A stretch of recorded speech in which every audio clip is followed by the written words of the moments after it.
The first committee of the General Assembly aims at building international security through minimizing spending on weapons, reducing arms production, trade, and stockpiles. Its resolutions then influence other disarmament fora, such as the Conference of Disarmament, where disarmament treaties are negotiated. This year, Peter Winkler was the vice chair of an active committee that voted on 53 resolutions. Next, the committee will hear from the distinguished representative of the Islamic Republic of Iran on behalf of the non-aligned movement. The first committee of the General Assembly provides space for member states to discuss their positions, negotiate, and to ultimately reach consensus on common norms and behaviors. But when it comes to security, building trust is a very slow process. Member states have dramatically different and time-hardened positions, which have resulted in a number of static annual resolutions. In 2013, the first committee paved the way towards a comprehensive arms trade treaty, which was adopted by an overwhelming majority at the General Assembly.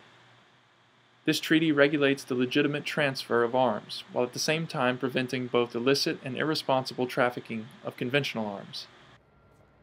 The German government has always attached great importance to this treaty. We think it's a very good treaty. It covers the most important weapons, the most important conventional weapons, small arms and light weapons included. It covers also ammunition. It increases transparency. And finally, to say it very basically, it is a treaty which saves lives. Responsibilities as an expert. This group of governmental experts looked back on a decade of negotiations in different diplomatic conferences. When I look back and see how many states provided views on the ATT, I think that was more than 100 states providing their views. I think that was a very strong signal.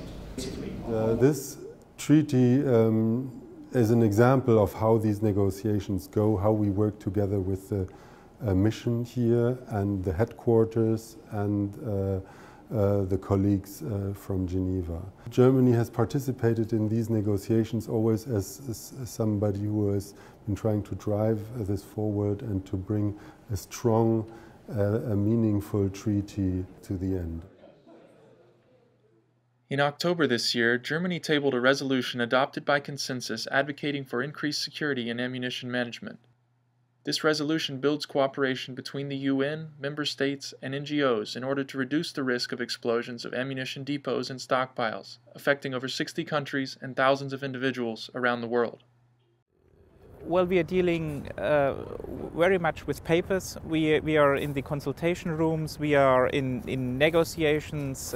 We fight sometimes about small sentences, about commas, and sometimes you really ask yourself, I mean, to what end do we do this? But in the end, as shows, for instance, the Arms Trade Treaty, it can have very concrete impacts. Impacts also on the lives of people and to reduce armed violence, for instance, to organize the legitimate flow of conventional arms and to curb the illicit trade of weapons. And this has a direct impact, and this is a good feeling in the end.